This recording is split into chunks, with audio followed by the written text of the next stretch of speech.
Let's get started. Everybody can, if you have something to say right now, why raise your hand and we'll recognize you. And when our speakers start, we will put you on mute as we've done in the past. Everybody hear me properly? Okay? Yeah. Yep. Good, good. Since we met last time, where we had 136 members, we're now up to 144 members, and we're very excited about the fact that our chapter continues to expand. We're also excited that SABR has granted us the opportunity to pass out free memberships to students. And we are going to, working with Joe Thompson and Jimmy Dish at Rice, we are going to come up with a system to get at least 2 young people, and maybe more, to sign up to join our chapter. And we think that's very healthy. As we get older as a group, we need to bring in some young blood. I did attend by Zoom the National SABR meeting last Saturday, and their numbers are up to 7,800. First time they've had an increase in membership in some time. They expect to get to 7,900 sometime in the middle of the summer. So that's good news for SABR that they are growing and doing well. And apparently the money's working out fairly well too, even without the convention. So that is good news. Today we're fortunate to have 3 folks who are with us who are going to be visiting with us. Our first up will be E.B. Firstman, who has made presentations to other SABR chapters. I'm pretty sure I've met her at SABR conventions in the past, and we're very happy to have her with us. And Scott, if you want to fill in on the details. Scott's muted. Hey, Scott. I don't have much else to add, except I saw DB, or heard, I guess saw and heard him at the Baltimore chapter, which I'm also a member, and as we're talking about, everyone can be members of multiple chapters if anybody else is interested. So I've been listening to theirs for a bit. They have a nice chapter, and DB talked about his new book, which deals with given names of major league players that are kind of odd, and they're not nicknames given to them after their playing days, but actually given to them by their parents. So it's an interesting focus for the topic, and I'll just stand aside and let them go. DB? Okay, Joe, if you mute everybody but DB, that'd be good. But she needs to be unmuted. There you go. Good. You're on. Okay. Hi. A little bit about me first. Born and raised in Jackson Heights, Queens, 10 minutes from Shea Stadium. My parents divorced when I was 2, and my dad would come over and plop himself on the couch on the weekend and turn on the TV and watch the Yankee games. And I quickly learned that if I was going to relate to my dad, it was going to be through baseball. Now, my dad would often take me out to the Yankee games at Yankee Stadium, where we would enjoy a 75-minute subway ride from Queens out to the Bronx. But I only lived 10 minutes away from Shea Stadium.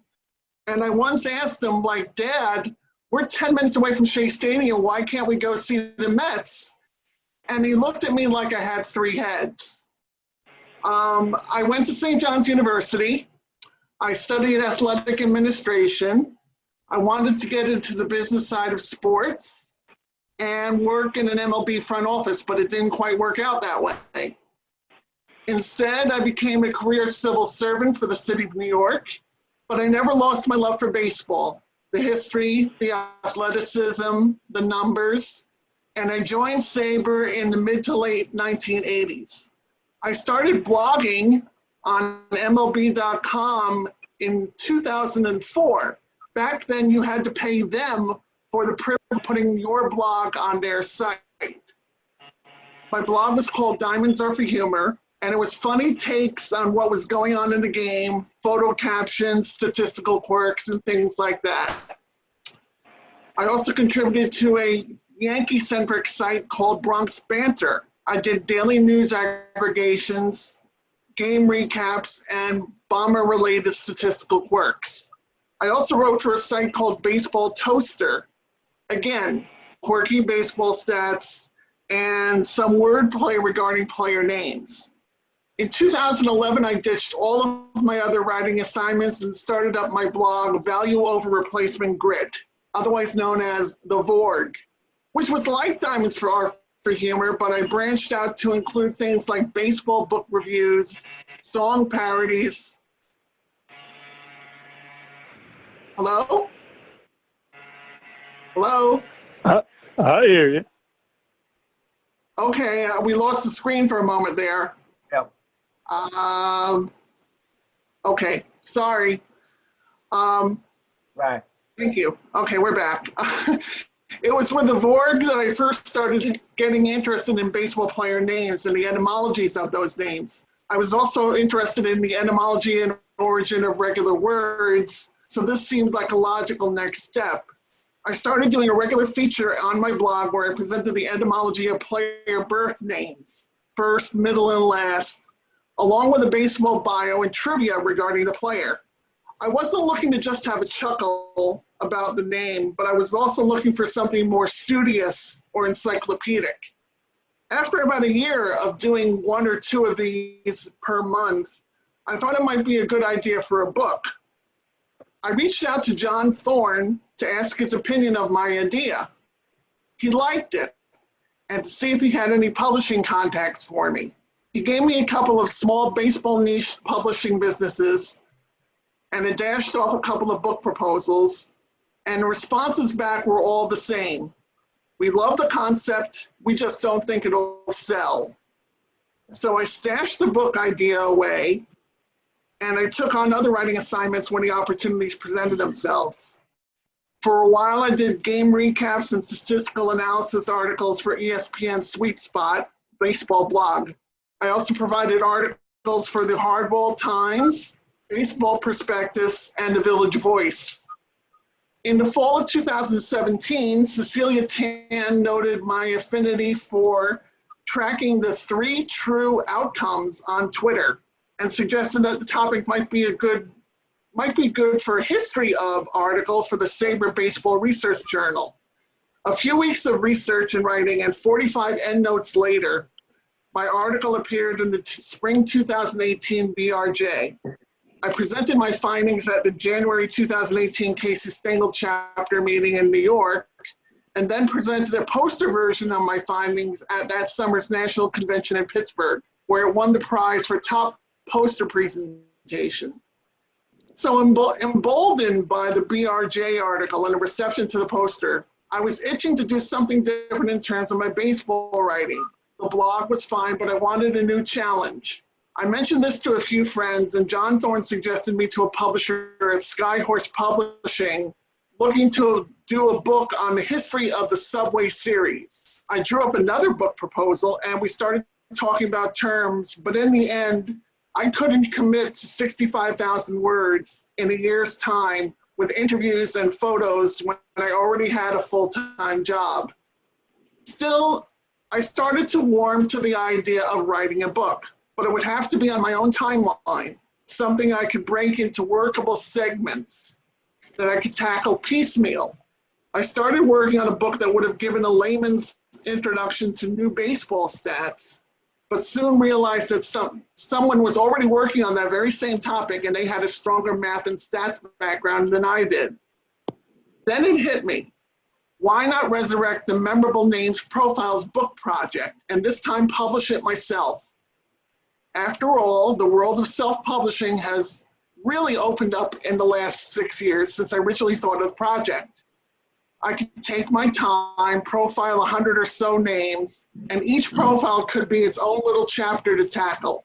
It didn't feel as daunting as detailing the history of the Subway series. Then I needed to decide which names to profile. I had about a dozen already in the can from my blog. I wanted to snazz them up and lengthen them a bit for the book. The balance of the names would come from my looking through all 18,000 names in the Lawman Baseball database. I went through them all, looking for ones that met one of 4 criteria.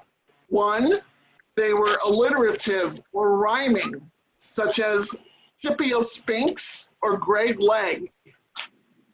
2, they sounded naughty, like Johnny Dickshot or Pete Lecoq. 3, they were fun to say, the melodious ones like Shigetoshi Hasagawa or Van Lingelmungo. And 4, everything else, or the ones where I couldn't figure out what his parents were thinking. To make sure I wasn't overlooking someone, I then went through Bruce Brown's list of double unique names, because that's a treasure trove of obscure and rare names. Once I had a preliminary list of names to consider, I had to go through each one and see what, if anything, was written about them in various sources. I bought and consulted just about every baseball biographical profile encyclopedia available from McFarland or similar publishers. I also availed myself of the wonderful SABR Baseball Bio Project profiles. I also had to see if I could find the etymology of the players' given first, middle, and last names. For that, I bought and consulted a 3-volume set entitled The Dictionary of American Family Names. At this point, I should also mention that I got subscriptions to Ancestry.com, newspapers.com, to help in the name etymologies and biographical profiling. If I couldn't find anything substantial biographically on the player, or his name etymology was very sketchy, I dropped him from consideration for the book. Out of an initial list of about 250 possibilities, I settled on my final 100 and went to work. I first reworked and expanded the profiles I produced for my blog. Guys like Billy Joe Robideaux, Doug Goosh, and Cal Mcclish got a second look. Here I'll point out what each player profile looks like. Each profile has the following. 1, general demographic information, the name they played under, their full name at birth, the date of their birth and death, the years they were active in the majors, the positions they played, etc.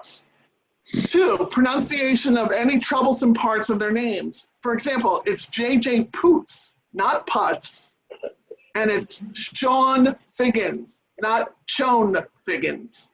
3, the etymology and definition of each part of their given name. For example, Doug Goosh's last name is the Polish word for nail, which is a good word for someone who was a catcher by trade. 4, a baseball biography, basically how they made it to the majors and what they did while they were there. 5, best day, a recap of their great day, of a great day in their major league career. 6, the wonder of his name, why his name is memorable to us, or me.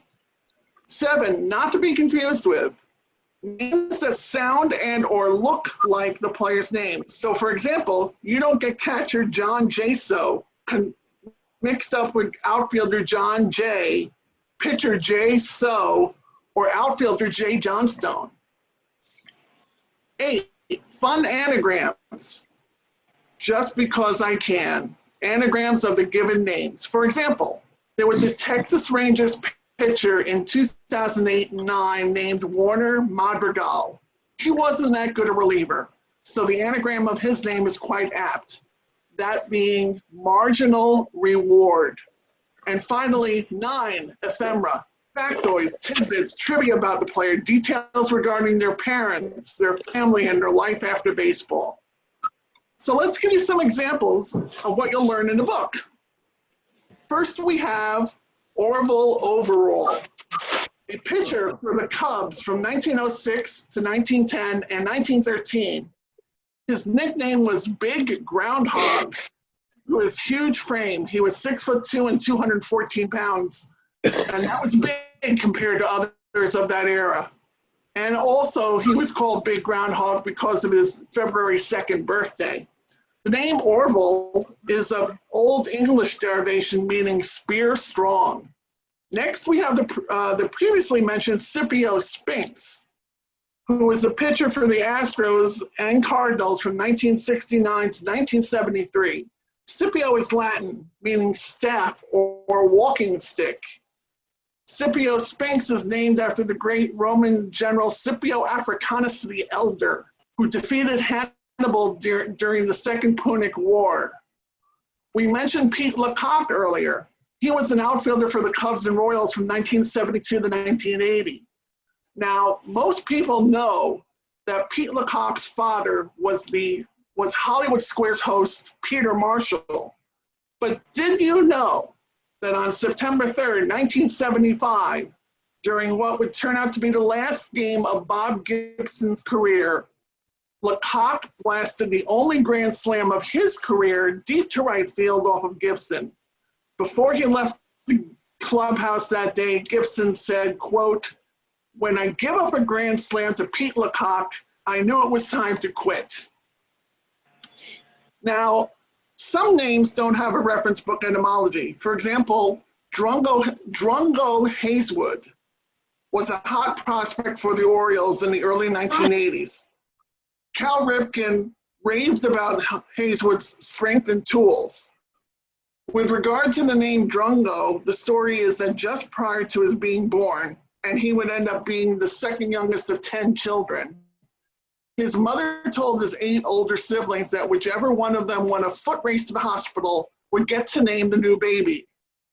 Her son Aubrey was the victor and named his new brother after the surname of a friend. Lastings Millage was a top prospect for the Mets in the early 2000s. He got his first name because his parents swore he'd be their last child, hence Lastings. When I had trouble researching the etymology of a player's name, I often wrote to them explaining my project and enclosing a self-addressed stamped envelope for a reply, along with my email address. One such case involved the origin of the first name of Larvell Blanks, a middle infielder for the Braves and other teams in the 1970s. Using a list of baseball player addresses I bought from a fellow who maintains such lists for all major sports, I wrote to Blanks in March of 2019. 7.5 months later, I received a self-addressed stamped envelope back. In the envelope, there was no note detailing the origin of his first name. However, there was an autographed card of him. I was amused, but the writer and researcher in me was disappointed. While I was researching and writing the book, I started to recruit my team. I needed someone to write the foreword. Fortunately, I was friendly with Jason Stark, who I had known on a useless information research basis for over a decade. Stark comes to me whenever he needs help figuring out if, for example, we've ever had a shorter surnamed pitching matchup than Dylan G and Cliff Lee. The answer is no. Jason was happy to provide the foreword, but I had to wait until after the 2019 World Series for him to get a chance to A, read my advanced copy, and B, write the foreword. Even though it probably was going to be stocked in brick and mortar bookstores, I wanted the back cover to have a nice blurb. For that, I called on John Thorne, who graciously obliged with his usual elegant text. The idea for the cover itself came to me pretty quickly. I knew I wanted to play off the book title with a Hall of Fame type building entrance and players I'd written about entering the building. Unfortunately, my gift for words doesn't extend to the other arts. So I put a call out on Facebook and Twitter for a cover illustrator. I eventually heard from a UK-based illustrator named Tim Godden. Though he lived in Devon, UK, he was a big American baseball fan, and some of his drawings and artwork were of current and former players. I was enamored of his artistic style. It was slightly cartoonish, but not overly so. It reminded me of the old Adventures of Tintin drawings. That's the feeling I wanted to express in the book. It was a humorous book, a humorous look at the names, but also had a more serious reference type feel to it. Tim's work struck just the right mix between the two. The book layout and design fell to a friend of mine from the tournament Scrabble scene. Yes, I play in Scrabble tournaments. And the participants there are just as memorable as those at SABR conventions, just with bigger vocabularies and half the average age. Anyhow, Chris Patrick Morgan is a San Francisco-based book designer and ardent Giants fan, and he volunteered his services in exchange for 3 signed books. As for the photos, Andrew Aronstein of TCMA Sports Cards graciously gave me permission to use selected card images for some of the players. Other photos I got from the public domain on the Library of Congress website. Finally, I bought the rights to use some photos of older players from the Baseball Hall of Fame itself. So that about wraps up my story of how the Hall of Fame came to be and what it's about. You can find it on Amazon, barnesandnoble.com, or order online from your local indie bookstore. And with that, I'll take any questions that you may have.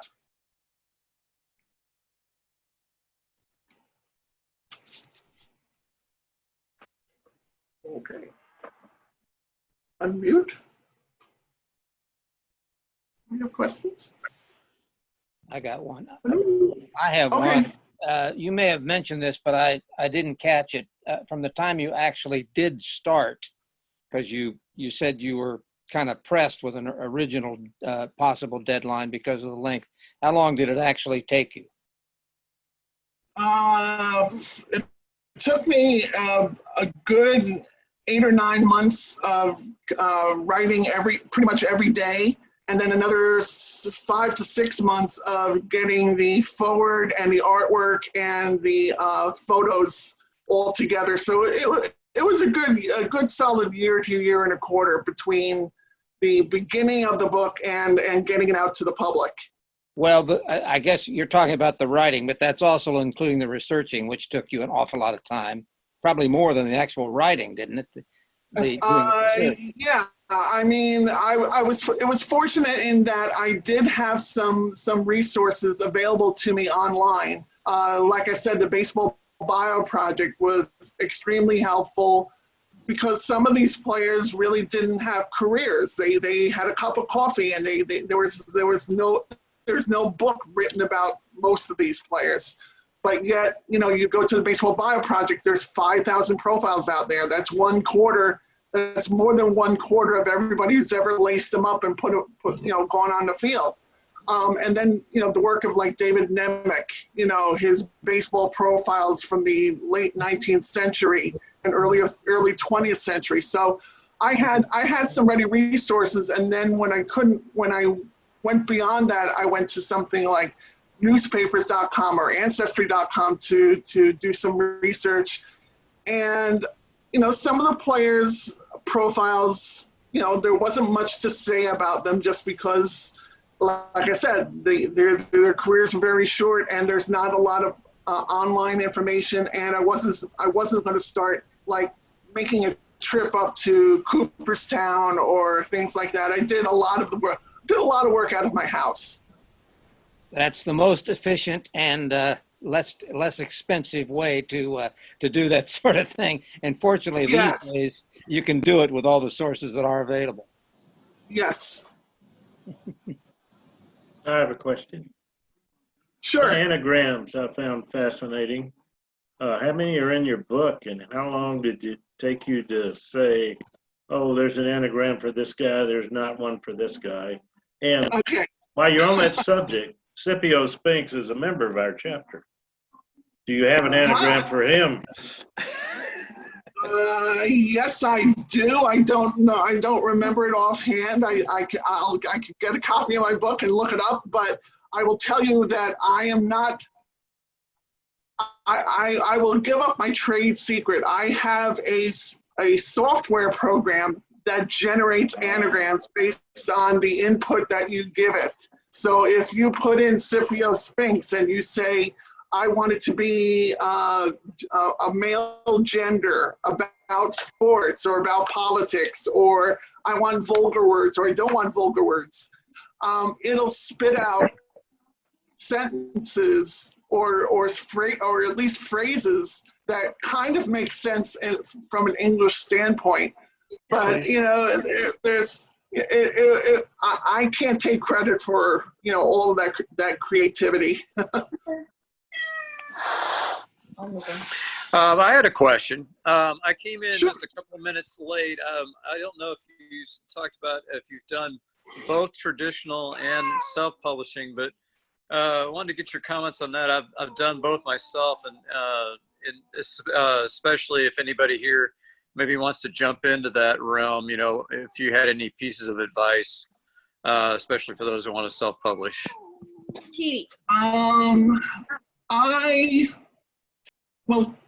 My experience with trying to get this to a publisher, and I knew it was a niche interest. I knew that it was a subtopic within baseball, and it wasn't going to be a New York Times bestseller. It was going to appeal to a certain section or a certain sector of baseball fans. And so I could take it to McFarland. I could take it to the University of Nebraska Press. But I did that. I did that 6 years ago, before the explosion in self-publishing, took place. And like I said, they love, the editors, they love the idea from a personal standpoint, but from a bottom line dollars and cents standpoint, they didn't think the book was going to sell.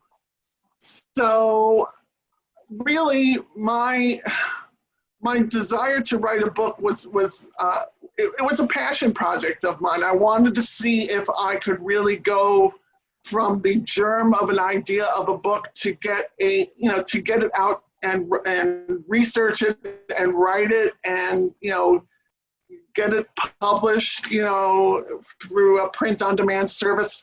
I used Ingram Spark, which does print on demand and will distribute through Amazon and Barnes & Noble and independent bookstores. So, and I also sell a ton of copies on my own. I will sell directly from my house. If you want an autographed copy, we can certainly make arrangements for that. But I knew that this was not going to be something that was, HarperCollins, a major publisher. I knew that this was a niche idea, but I believed in the idea, and I believed that somebody out there would appreciate it. And based on the reviews that I've seen on Amazon to this point, a lot of people have enjoyed it. And so, though I might break even on the project itself, just in terms of I laid out money for advanced review copies. I laid out money for the photos. I laid out money for paying for the cover illustration. And so the money that I'm making back, piece by piece, bit by bit, I'll break even. But the point of it for me was it was a passion project of mine, and I wanted, I thought people would like it and it would be something different. And that's what really drove me to write the book. Hope that answers your question a little. I have a question. Sure. It's the name Ray Negron. Have you ever heard it? Do you know who he is? Public relations for the Yankees, I believe. You're right. He's a close friend of mine. You ought to look him up. You got a lot in common with that screwball. Oh, okay. Okay, well, I've been called better things and I've been called worse things than screwball, but okay. Well, anyway, and you can tell him how you got his name from me, Dick Biley. Okay, thank you. And you can tell him that's what I said. Actually, I'd like to say worse, but there's probably some ladies on this line and I don't want to do that. Okay. It's a screwball. It's pretty good. Anybody else? No, jump in, my man. Okay, Maxwell? Yes, you mentioned Scipio Sphinx before, and which reminded me there have been 3 representatives of the Phoenician Wars, the Punic Wars, Oh, man. nomenclatural in Major League Baseball. You had Scipio Sphinx, Anibal Sanchez, Hannibal, and Hasdrubal Cabrera, Hasdrubal's brother. Have you found that in any other historical context where you've had 2 or more people from some epoch in history show up on the diamond? I can say no, I haven't. I am putting together names for the 2nd volume of this poem, and I want to write about Hasdrubal because I just love saying the name Hasdrubal. And but I don't know of any such pattern or circumstance other than what you've just mentioned. No. Hey, can you, I would like to ask a question. Or Yeah, that's me. Yeah. Cal Okay. Mcclish. What's Cal Mcclish's complete name? Oh, Calvin Mcclish. Tuscahoma. Oh God, it's got like 7 parts to it, and he got his name because his father was annoyed that he hadn't been able to name any of his prior children, so he just lumped them all together in one giant middle name for Cal Mcclish. Calvin Coolidge, I think of Calvin Coolidge, Julius Caesar, Tuscahoma Mcclish. There you go. And he was from Oklahoma, so that helped. Yes. By the way, I've got one thing to add. Ray Negron's phone number, area code 727-424-6711. Okay. Well, I'll think about calling him. Wow. Good.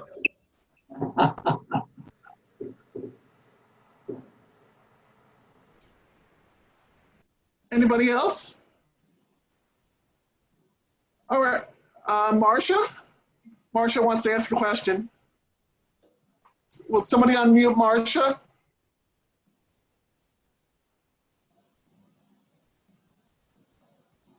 Marcia, can you unmute? Top of the screen, Marcia, with your arrow. There. Okay. I think it's wonderful that you just stayed with your passion and stayed with your idea and didn't let all these other negative things keep you from doing it. Thank you. Thank you so much. It took me quite a while to find my voice as a writer and find the niche I wanted to fill in terms of I could write the serious analytical stuff, you know, for like the Baseball Research Journal, but I enjoy the fun aspect of it, and the fun aspect for me was the interest in the player names and where they came from and how they got them and what do they mean. I have a very curious personality, and so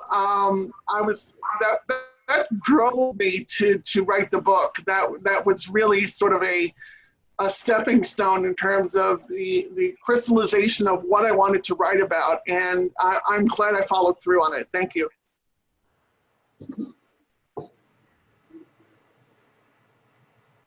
Maxwell? Even though you didn't get any help from Mr. Blanks, did you ever find out anything about the etymology of the name Larvel? Because I've actually looked this up on the internet and come up with nothing. I came up with Larvel Jones from Police Academy. Yeah, right, exactly. And that's all I've come up with. And that's why I wrote to them. I also wrote to John Walkenfuss because I was interested in the origin of than the last name Wackenfuss, and it, it's particular to a particular part of the country, depending on how you pronounce it and how you spell it. Unfortunately, Mr. Wackenfuss, I believe, is suffering from a deteriorating brain condition or dementia or something, so he couldn't respond to me. But Larbell Blanks was really interesting in that it took 7.5 months for him to respond, and when he did, it was a baseball card that I got back signed. So I never found out what Larbell really meant.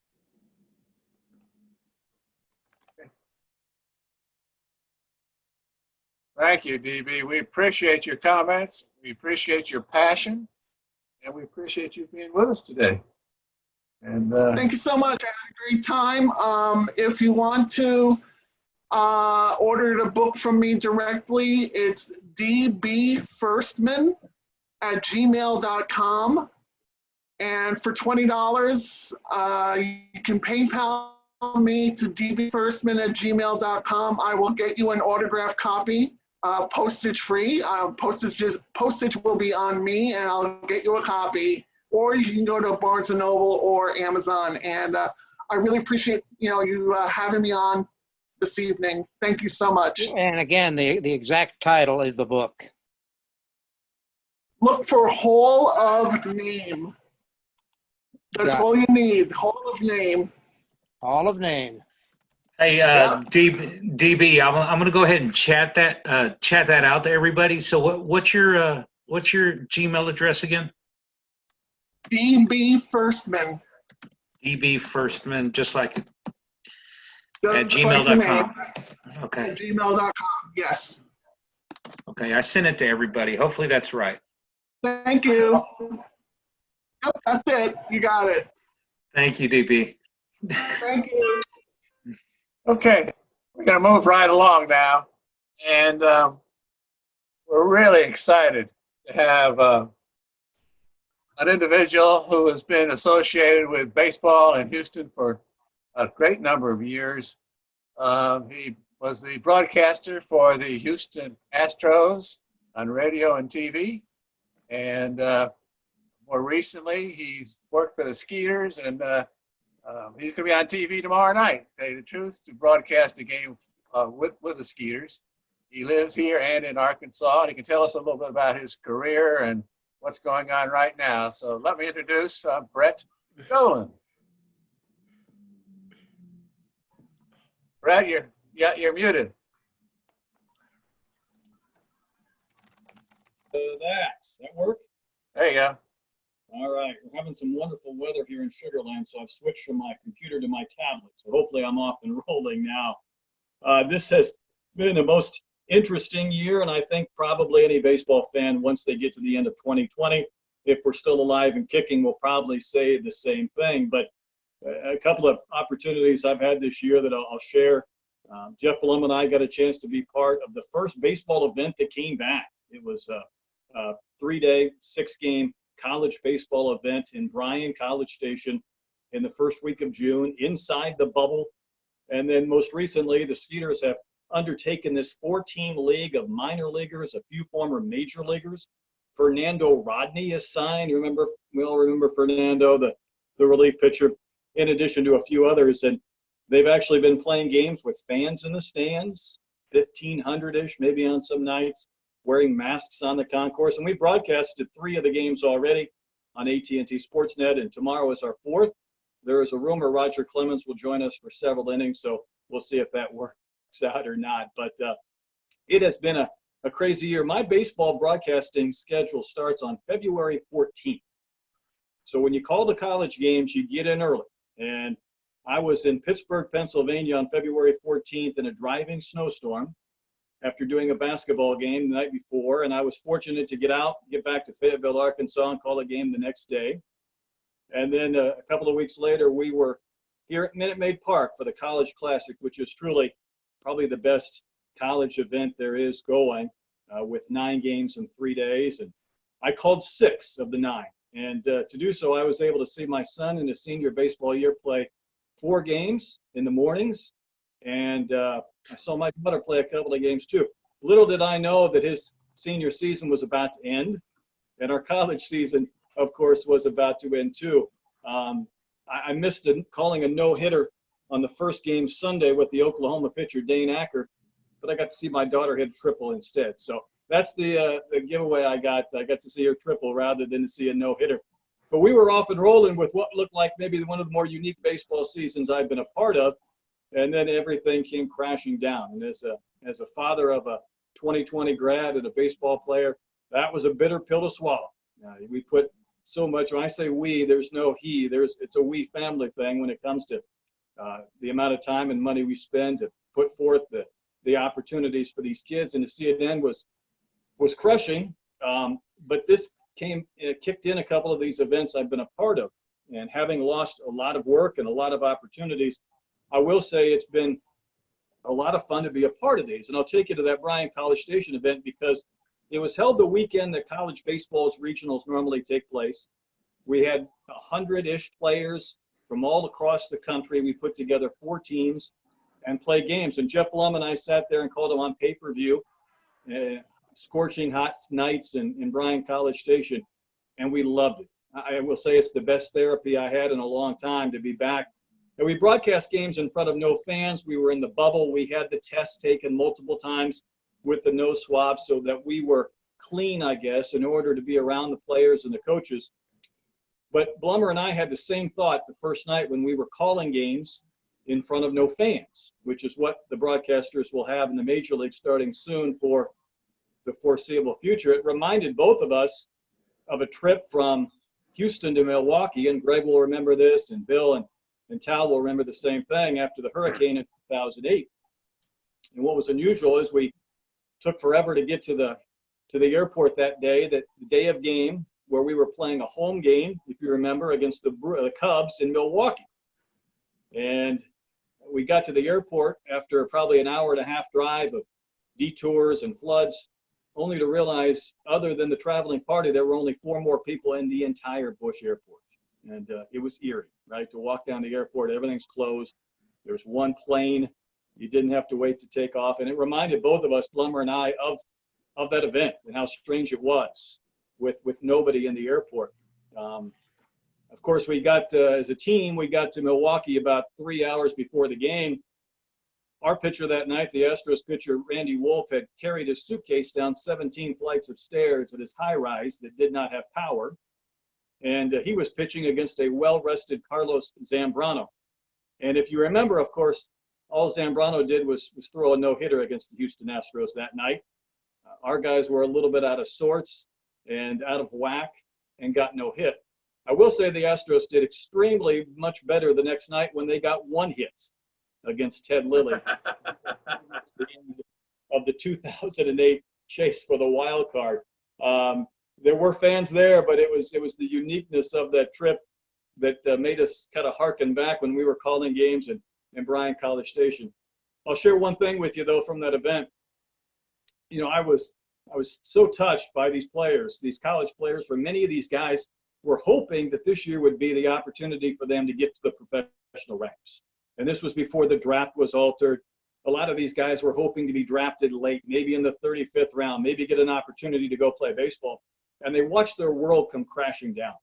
Not only did they not have their senior season, then they had to make up the mind whether or not they would come back and pay for the right to play for a 5th year or a 6th year. And knowing that the draft was not going to be much more friendly next year. And to see them chasing this dream and chasing this goal of playing professional baseball and the obstacles they had to overcome. We were at the ballpark one night at midnight after a workout, and the vans were late to take the players back to the bubble. And this is normally the time when ball players are pretty good at complaining.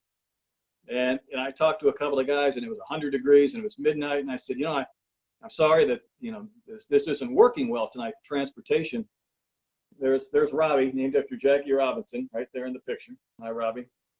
And some of the guys said to me, you know, if you leave the lights on, I'll stay out here all night. I'll take ground balls, I'll take batting practice. It meant that much to them to be able to be out there and play. And, you know, it's a great reminder, I think, how much people love this game, how much these young guys are truly chasing their dreams. And, you know, it was a fun event. the Skeeters event has been a little bit different because a lot of these guys have been released in the last couple of months. Roger Clemens was a big part of this league. He wanted to have a place for his boys to play. Casey, who's just been released by the Blue Jays. Cody, who's still with the Tigers. And so many other players that have had their careers possibly altered for good and trying to salvage something. So these guys are playing 28 games over 56 days. We're playing with fans in the stands. We're playing for an opportunity for these guys to showcase themselves maybe when this chaos is over to get back to a minor league job. So it's been unique in that regard to see these guys playing truly for a love of the game too, and to try and keep their careers going. I will say some of these guys are probably on the back end of a minor league career, maybe at that AA level. A few others have been able to get permission from their major league teams to play in order to be able to get some at-bats. Trey Cruz is in the league, so it's been fun to see Jose Cruz Jr. and Cheo out at the games from time to time. There are plenty of guys with big league fathers, whether it's Connor Capel or Mike Capel, whether it's the two Clemens boys that are playing. Todd Haney is part of the league as a coach. Shane Reynolds' son is playing on the Texas team. So there's no shortage of Astros. Greg Swindell is one of the head coaches. So it feels like there are plenty of guys that are around the game that are doing this really just to provide an opportunity for players to be able to continue to play. You know, Tal's been around this for a long time, and he knows what these minor league systems have looked like back in the day, and it'll look a lot different probably in 2021. So it's hard not to root for some of these guys as they're chasing their dream. And for me as a broadcaster, what has been fun is that both of these events we've been on site. We have been there. I guess we've lived to tell about it to this point. Whether we're still living when we're done, I don't know. Whether it was the games we called in the bubble in College Station with the college players or on site at Constellation Field for these minor leaguers. It's going to be very unique for my major league brethren this year, calling games from an empty stadium, whether they're at home or calling a road game from the home stadium as well, and how they navigate crowd noise and seeing the sights and what they're trying to relay to the viewers. We've been fortunate. We've been able to do it on site. So I promote that whenever I can because I think there is a road to doing this. Like everybody else, I have no clue how, when, and if this virus situation is going to end. But I guess we're left with two alternatives in the sporting world. We can shutter up the doors and wait, or we can try and work around it. And I've been fortunate, I guess, to be a part of a couple of events that have done their best to navigate through this craziness and this chaos. So I hope it works out for the Skeeters. Having fans in the stands is different. It makes me wonder why maybe the Astros at some point can't put 5,000 fans in or 6,000 fans, or whether they just don't want to deal with that right now. But the funny story I'll share with you is I met somebody at the ballpark Friday night or Saturday night. He had been watching our telecast on AT&T Sportsnet, and he was flipping around the previous night, and he was watching for about a half an hour. And he said, at some point, I realized there were fans wearing masks in the stands. And he said, this is live. This is real. Every game I've watched for the last 2 months has been a replay from the game from 10 years ago or 20 years ago. And it just struck him as odd that there was live baseball going on. There were fans in the stands.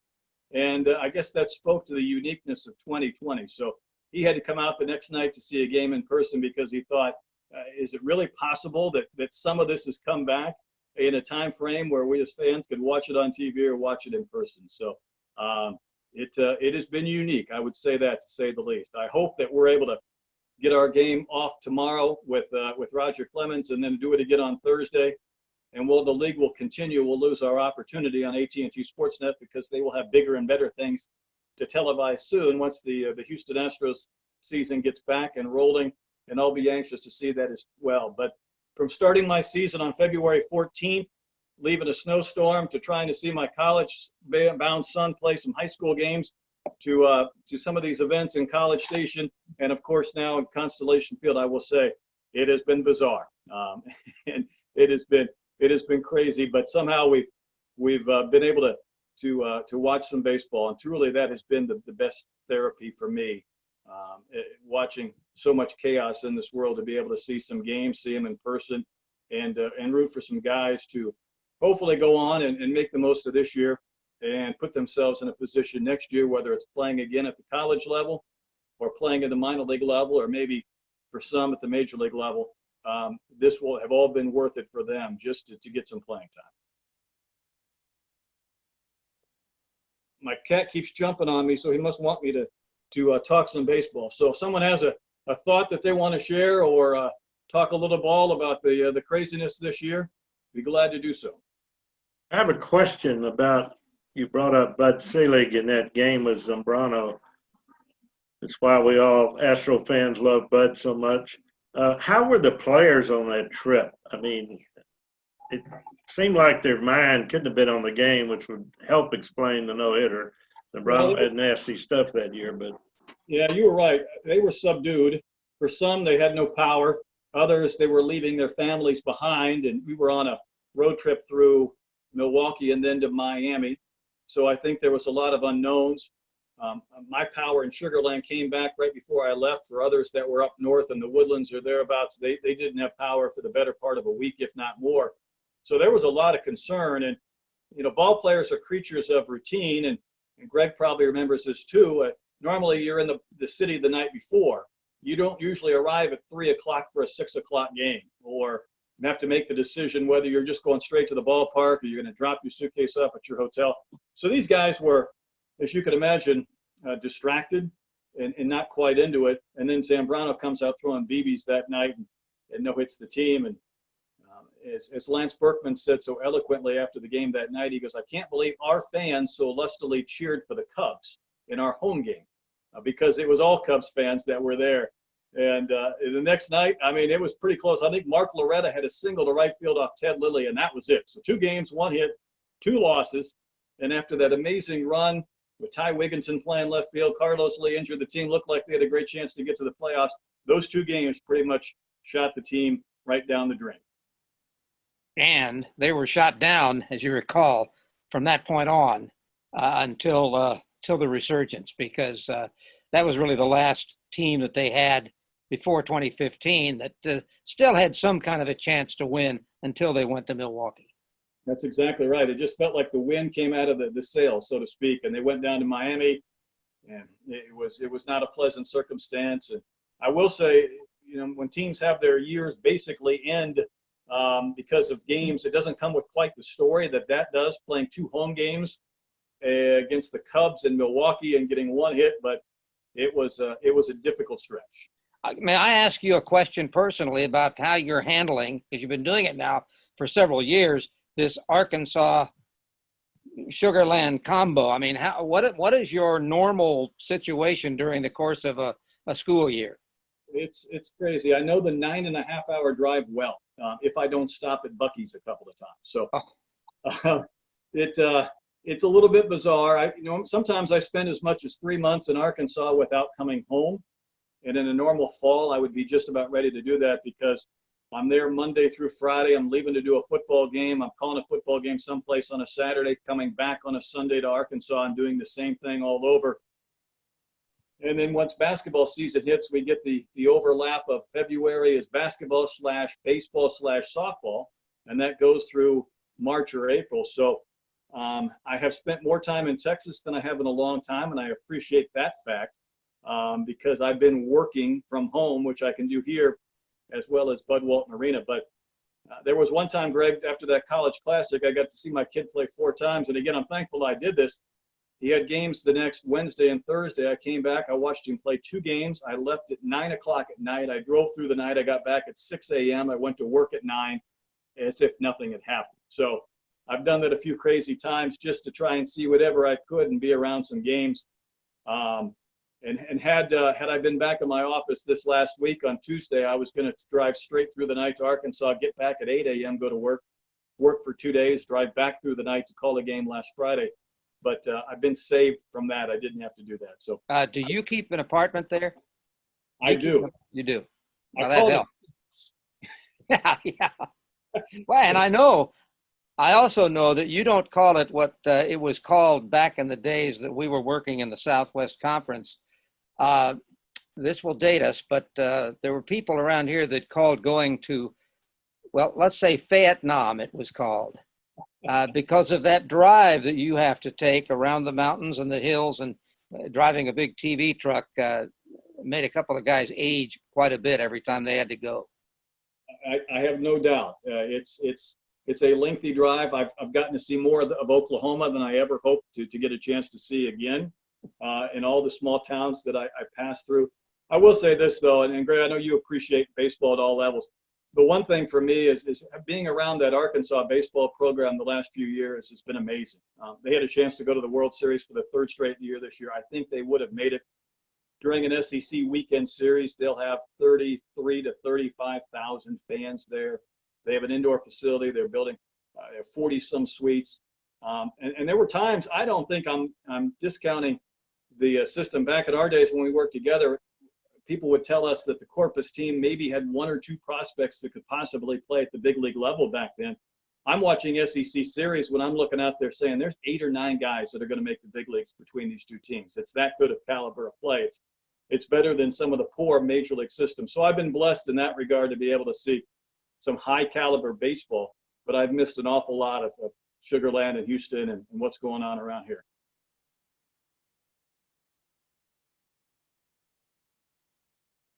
I ask a silly question, but I saw on the last game you televised, Greg Swindell was a skipper of the Texas team, and he was having a real problem with spitting. He spit 5 times in 30 seconds. Just a habit, I'm sure. But is there a penalty? I know they not supposed to do it, but is there a penalty for doing that? Do you know? I don't think there is. I mean, there's a lot of guys that'll still wear the masks in the dugout if they're not playing. They've had several players wear masks in the outfield and the home plate area when they're batting. The first 2 games we did, the feels like temperature was 109 degrees. So I don't know what it feels like to wear a black mask when it feels like 109 outside. Each of our first 2 games, we had 2 pitchers suffer heat stroke, and we basically had to drag them off the mound. They couldn't, their hands, they were the California kids that came to Texas to play some baseball that weren't quite used to the July heat. But there aren't near as many of the restrictions that you see for the major leagues for their 40-page guideline. I don't know if the major league guys will be able to even know what half of those are or follow those. So it's probably been a little looser in that regard as far as the no spitting or the no sunflower seeds. It's a little bit weird though. They have 2 clubhouses for 4 teams. So when a game is over, the guys go straight to their hotel. They don't shower on site. There's a few other things that are a little bit unique. I don't think they serve them any food there. And they're just doing their best to try and navigate through this without having to go through the expensive protocols that Major League Baseball has put forth. So it's been a little bit different, to say the least. I have a question, a comment. We had Deacon Jones on, and he was talking about what the enthusiasm was for that, call it the Coronavirus League there of the Skeeters, that so many players, and he was fielding a lot of applicants just over the phone before they actually let them come to tryouts. And all the players stay at the Marriott over at the town square. They've got them 2 to a room, and the Marriott's kind of empty, so they're getting it for $60 a night for 2 people, and they're kind of quarantined together. And I watched a little bit that Toronto pitcher that Monday night that the Skeeters hit for the Cyclone that 1 inning, and you got mentioned because you caught a foul ball. But I'd mentioned to Bob that I saw a difference in the balls, and I went out there and I got lucky to get one. They hit one in my section. So I wanted to share the difference in the ball and see if you noticed it in the Coronavirus League with the group here tonight. So here is a regular baseball from, let me see if I can get that. Yeah, so that's a National League Baseball. So then I got the one from the Coronavirus League, and I want to hand it up so y'all can compare it and see if you can see the difference. Can you see?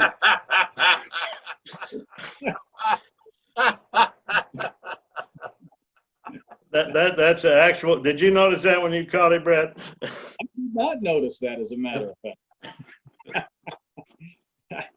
I wish I had my I don't know, maybe I can find this with a picture real quick. There was, in the college league in Bryan College Station, everybody wore the same hat. And some were different colors, blue or red, but it had a logo on there. I'm going to find it yet. Maybe you can see it. I don't know if you can see that. But it is the baseball that is a Corona baseball. That was their logo. So it's got the same thing. It's got the spikes on the Very similar. yours is in real life. This is just a 3D image. That'll be a keepsake. That baseball will be one too. I think you want to see if you can get that autograph between the golf tees. Hey, Brett, do you have any insight as to how they got that name, Lightning Sloth? There's something that they use for a rally sloth of some sort. So I think they put their heads together and came up with something unique. So they're called the Sugarland Lightning Sloth. So they're wearing the Sugarland Skeeters alternate uniform with their own logo. It is kind of creative. I will say that. I may have to get myself a hat or a t-shirt at some point, but I think it's a takeoff from their rally sloth that is now a lightning sloth. But it is different. One of the other teams they have is the Reyes del Tigre, the Tiger Kings, and they're actually using uniforms that were supposed to be part of an all-star game for the Midwest League Eastern. So that's the Eastern part, because they were able to get them for free because there was no need for them for the Midwest League All-Star game that will never take place. Thanks. That will see other teams named sloths. Well, it's a lot to say too in the middle of a big highlight, the Lightning Sloths, Yeah. but it doesn't exactly roll off the tongue. It's fun having Greg Swindell part of that league too, though. Greg hasn't, he never worked in the minor leagues as far as I know after his playing career is over, but Pete Incaviglia and Roger Clemens put him to work, so he's having a good time. And to show you the uniqueness of this league, I was out there last night. They play 7-inning games for doubleheaders, and then when they have the single game, it's 9 innings.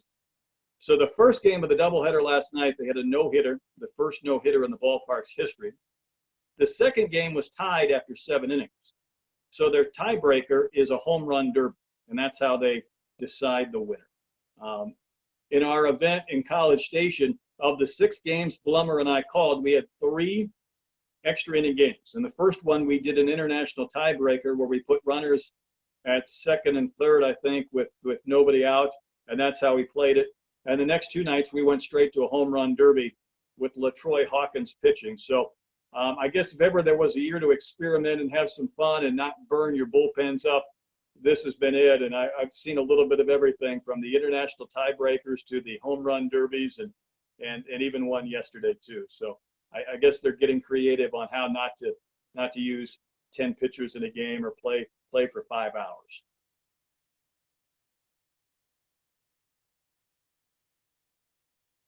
Any other questions for Brett? Wow. Sam. Sam, we can't hear you. There you Just go. thumbs up. I enjoyed the presentation. Thumbs up for it. Thank you. Did good.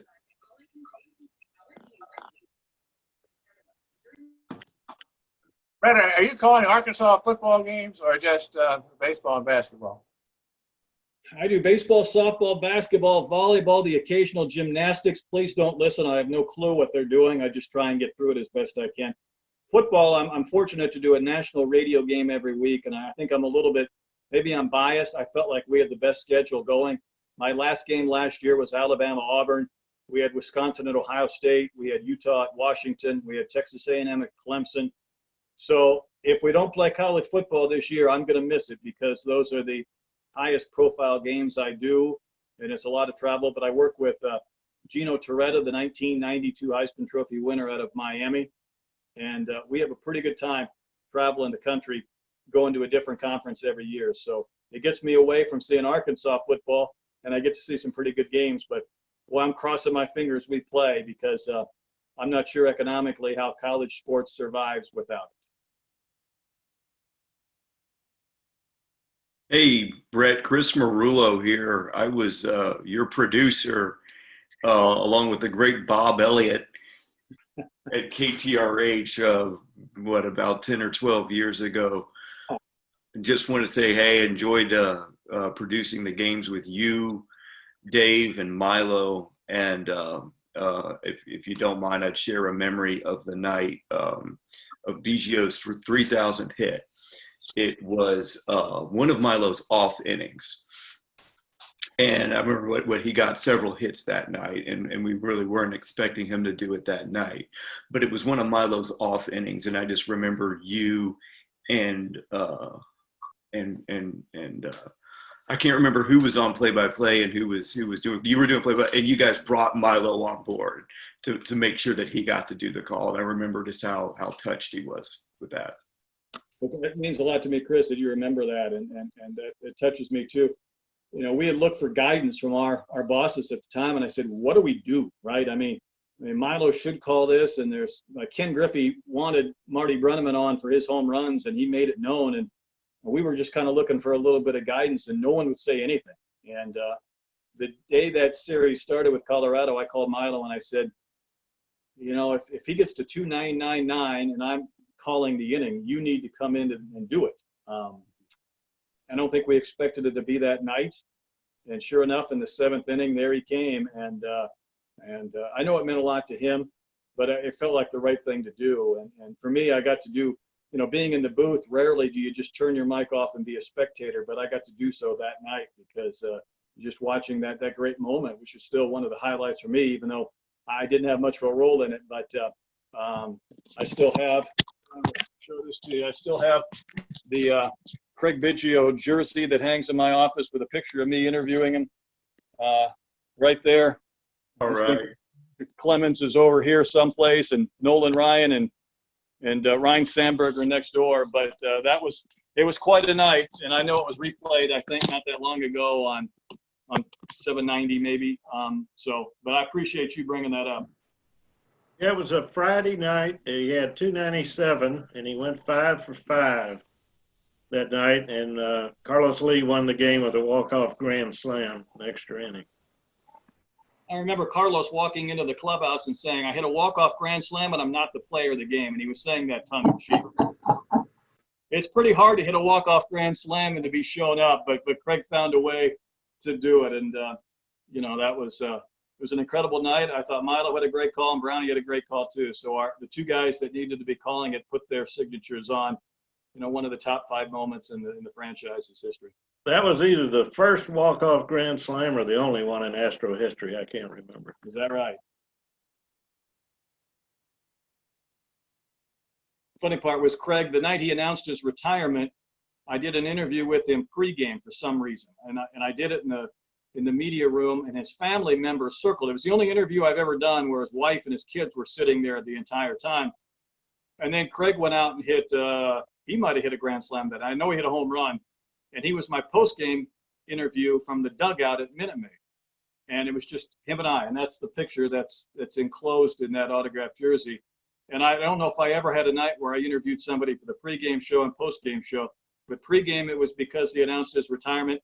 Post-game is because he hit a big home run. And that's one of those days I won't forget either.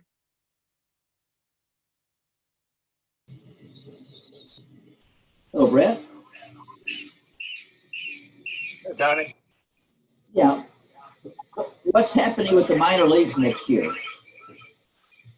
Well, they're going to eliminate 40 teams. And a lot of that may be some short season teams. So if you do the math, that's what, 1,200 jobs, I guess it would be around baseball. They're going to take some of the independent teams, or they're going to take some of the teams that will no longer be short season clubs and possibly turn them into something called a dream league, which would be for non-drafted players, those that would not be paid by a major league organization that could possibly do well enough to join the affiliated ranks. But where it really gets goofy is they are going to possibly take AAA teams and turn them into Class A teams, and A-ball teams will be AAA teams based on geography.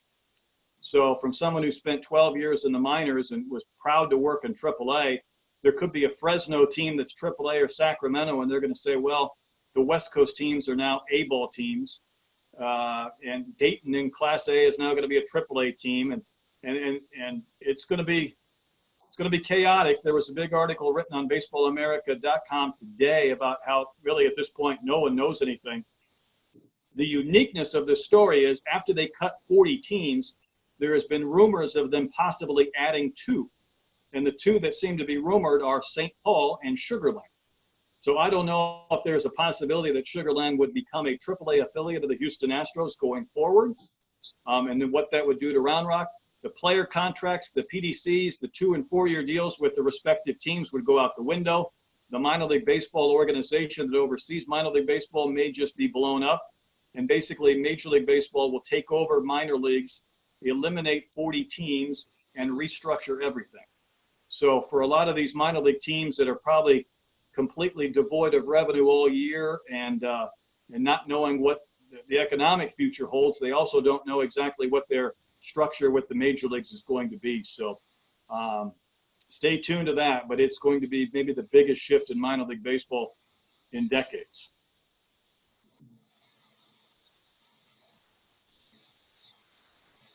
Brad, thank you so much for being with us tonight. It's been a real thrill to have you.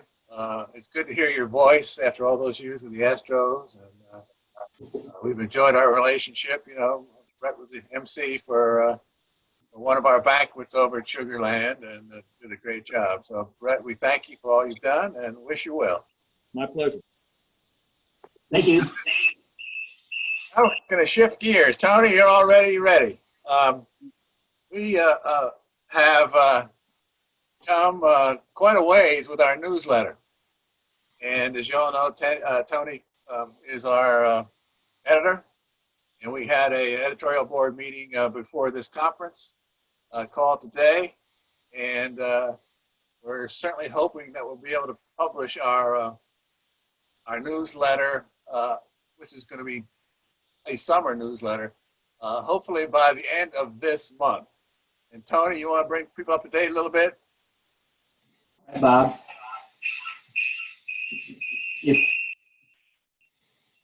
I feel like I'm in a Hitchcock movie. I'm still hearing you. Yeah. We have plenty of articles to print.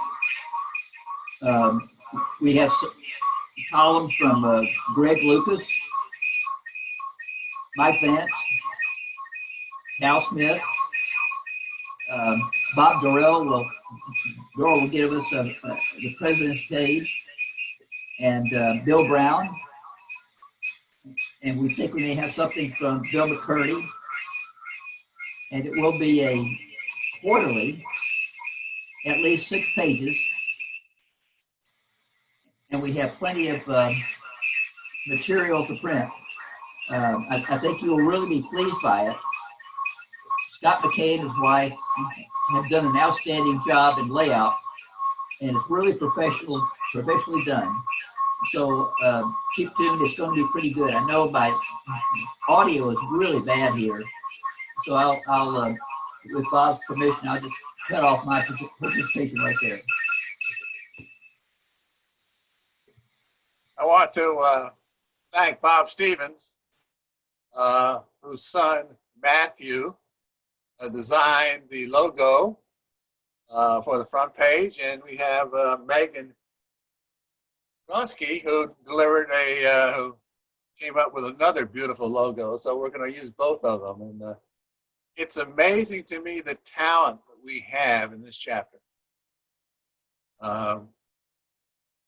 It's just, and you ask, and people step forward and contribute. We know we have a lot of knowledgeable baseball people, but we have a lot of great writers. In fact, I listed my column about how many folks from this chapter have written books. And it's about 12 people over time have written books from this chapter, baseball books. And they've all been very well received. We have a couple people right now who are working on books. Bill Brown for one, and Greg Lucas for another. And it's just marvelous the way folks have chipped in and participated. We welcome any contributions that anyone wants to make about any subject baseball, of course, that you'd like to contribute. We are going to try to use some of Bill McCurdy's blogs. He's written some great blogs, only 3,000, some many wrote. And and Mike McClish is going through some of those right now and determine which ones will be appropriate for each issue. But we welcome. Marcia also has got a column where she's writing up recaps of the meetings that we've had in the past. Right now we have a very serious presentation from Maxwell Cates on Justin Verlander. And so it should be very exciting, and we hope that you all will enjoy it and feel like you want to contribute. And we thank the editorial board and Tony in particular for helping put this together. Mr. McCloskey has a comment to make. Mike, can't hear you. There we go. And I'm proud to announce that our newsletter does have a name, which hasn't been mentioned yet. It's the Houston Baseball Shooting Star Express. Houston Baseball put on there for people Googling Houston Baseball, and Bob hopes we get new members from this, the Shooting Star from the Astros 75 uniforms, 65, their initial uniforms with the shooting star across it, and the star still incorporated in their logo, and the express for the train at Minute Maid Park, for Newspaper Express, and for Nolan Ryan. And that's how the name came up. Yeah, Tom? Will this be sent out in written form, or is this an electronic printout, or how will we be able to read it? Scott? Tony? Well, as I think most of it's going to be published on the website, the Facebook page, but I think we're also going to send it out by email, and it'll be a PDF attached to an email. That's right. Very good. Thank you.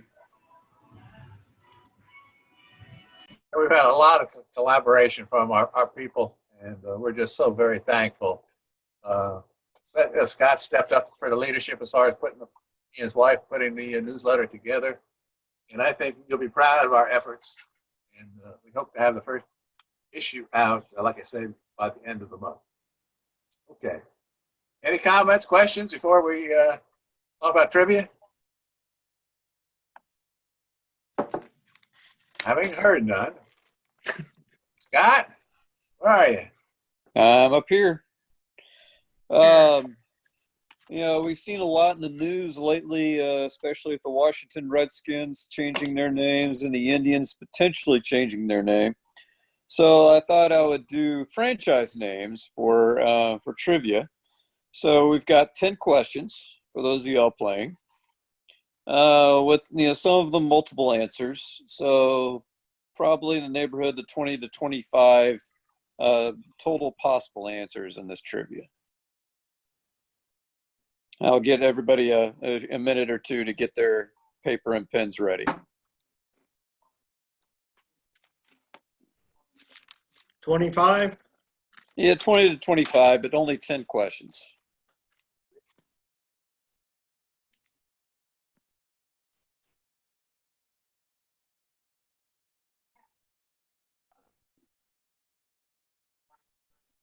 Okay, are we ready to go? Got a thumbs up or? Go for it. Go for it. All right, we'll start with the easy one, number one. Hopefully this is a layup for everybody. Before the Astros were the Astros, what were they?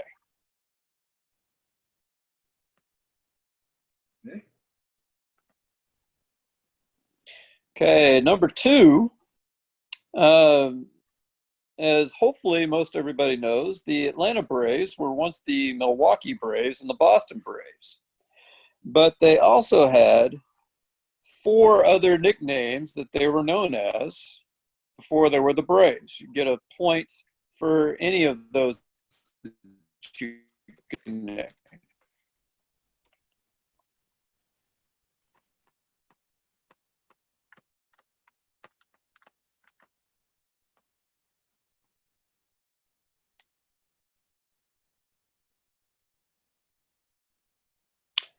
Okay, number 3. What were the current Milwaukee Brewers before they were the Brewers?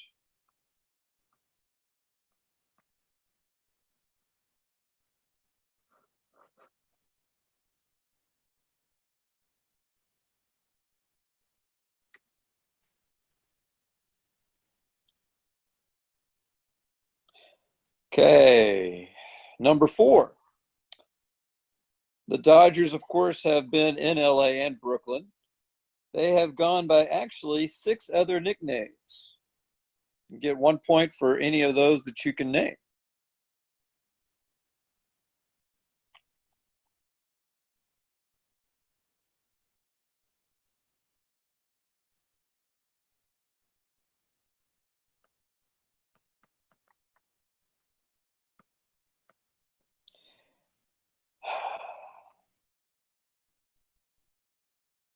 All right, number 5.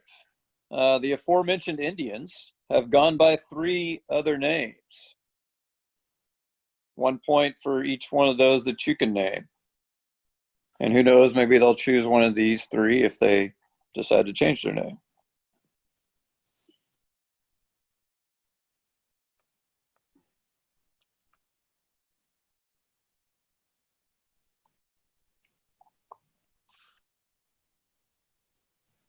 Okay, number 6. The current Washington Nationals. What were they before they were the Nationals?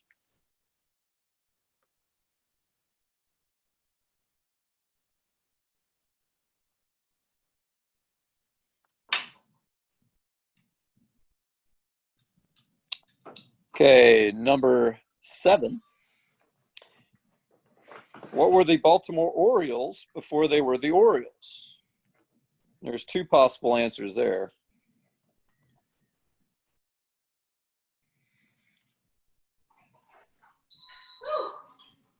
It's hot out.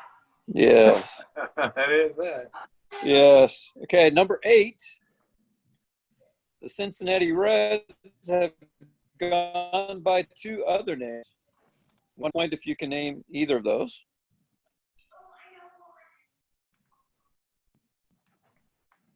Okay. Number 9. The current Minnesota Twins were what before they were the Twins?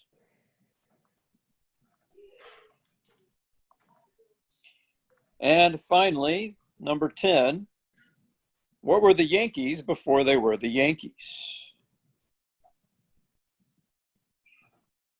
Okay, All right. does anybody need anything repeated? How many names for the Yankees? Just 1? Just 1. Got it.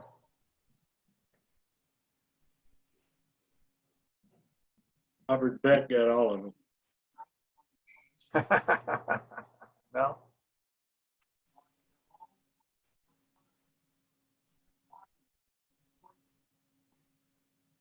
And I just let everybody know I did look these up. I did not know these off the top of my head. Tom White would have known all 3 of the Clevelands, I guarantee you. Being a Cleveland boy.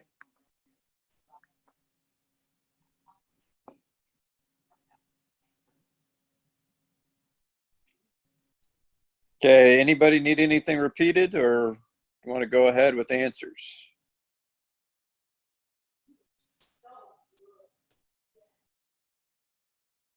Go ahead, Scott. Go ahead.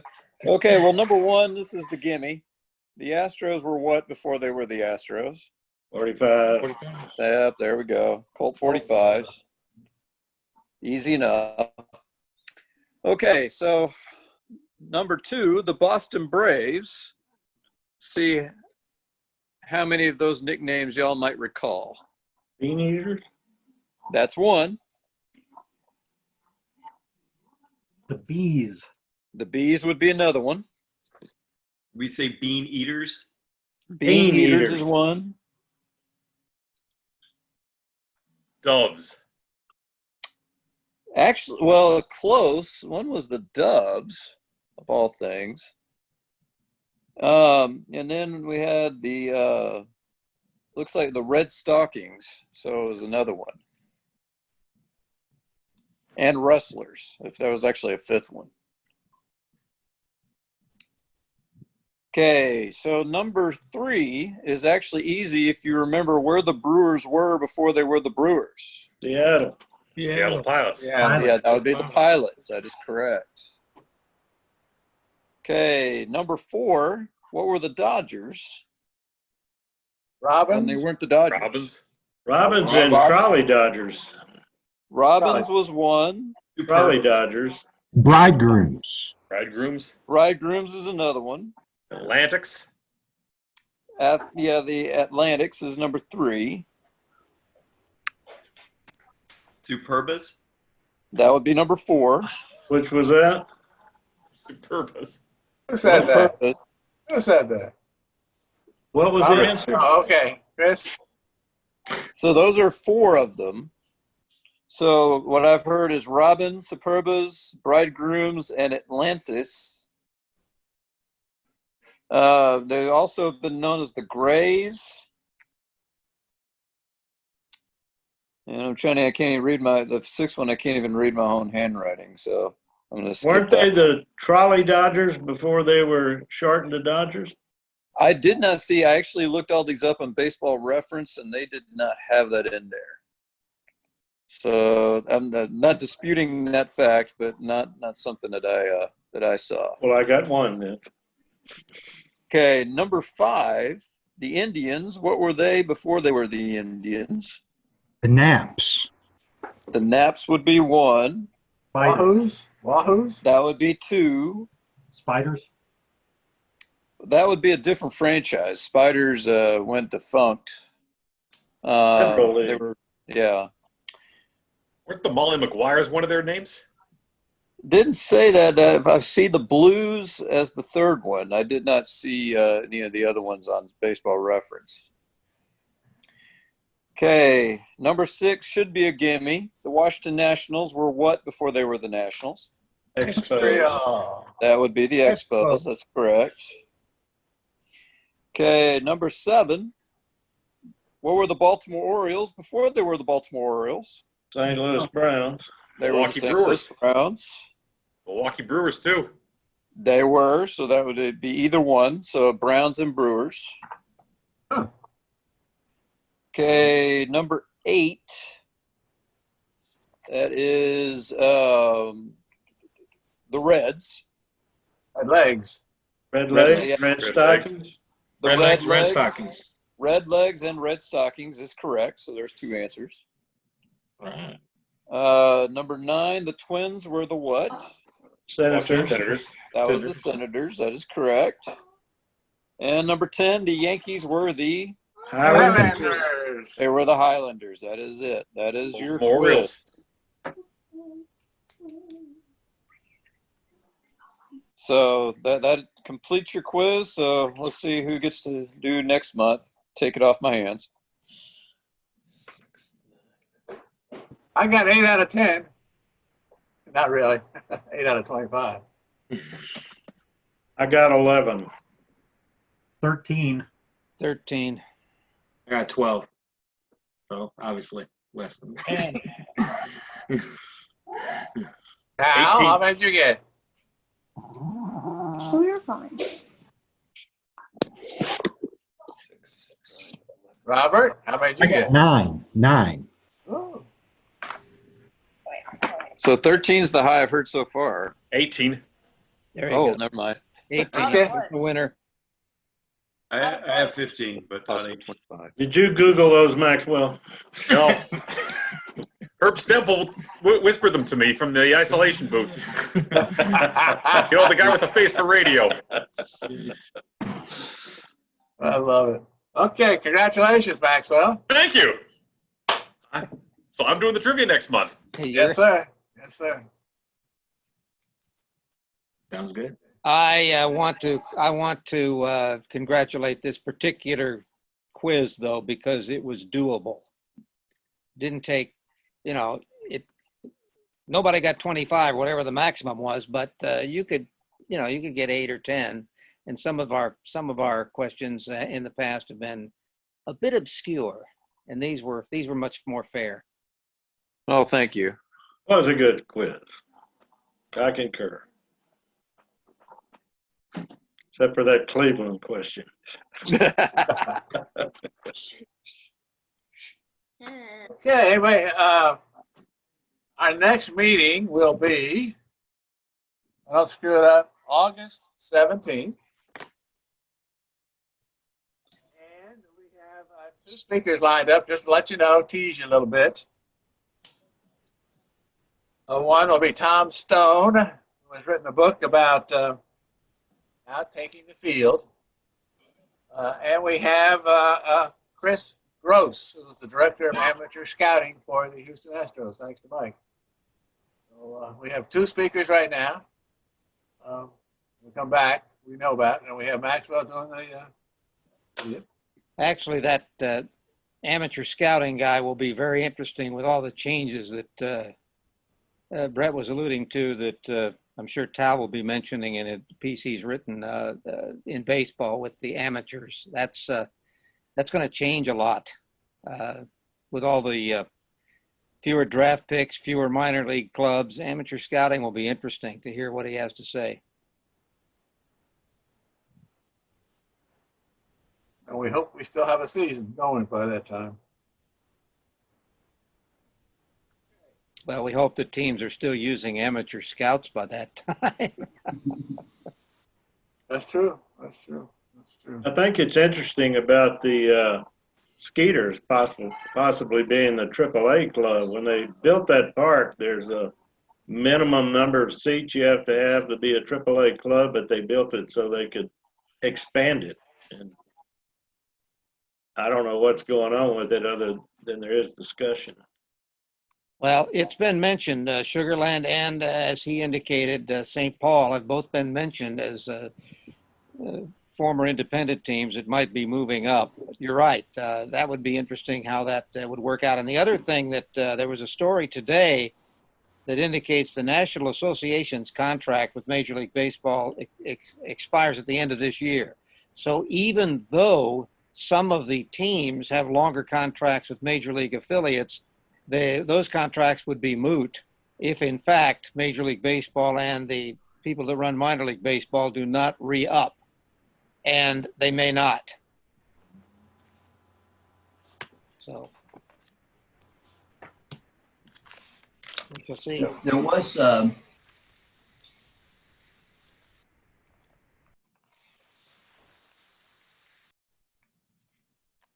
Tony, you're muted again. I was kind of interested in Brett's comments about Sugarland being a AAA team, and what does that mean to Round Rock? We all know who owns Round Rock. Mm-hmm. And apparently there's been a little mixed feelings back and forth about between our owner and the owner of the Round Rock Express. Well, at one point, remember, Jim Crane wanted to buy, he wanted to put a AAA club in what, Conroe or the Woodlands or something that he was going to buy. So if he got involved with the current ownership of Sugarland and bought that operation, or at least bought part of it, that would make sense for him. The tough part is going to be San Antonio, because San Antonio just became a AAA team, but they're trying to geographically base these teams. So if Sugarland gets in and Round Rock maybe goes to the Rangers, the San Antonio club could go back to AA after being AAA for a year, which would seem like be somewhat unfair, but the whole thing isn't exactly fair.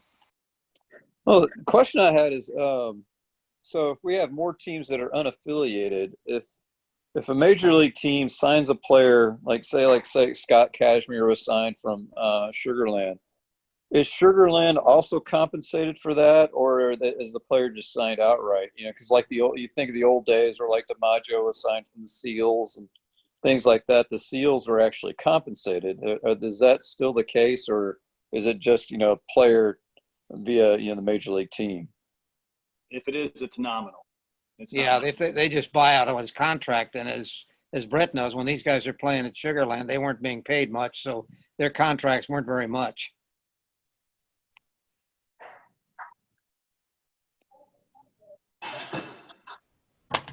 Greg, while we're talking, what did you hear from Ira? Did you hear anything from Ira? Not lately. he would have been nice to have had him join us on this one since Brett was going to be on, but I didn't think to suggest that. He's just waiting for the next hockey season. He's been trying to make his presence known to the people that run the AAA club there with the Braves, but that's just that's just so they know he's around and he knows what he can do, and he's volunteered to be an emergency guy if they ever need one. But of course they aren't playing any this year, so he's not getting any chance to do anything in baseball.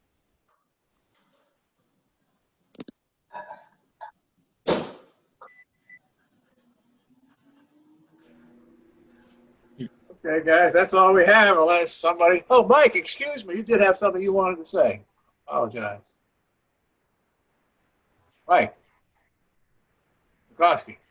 Oh, I worked it into Brett's interview.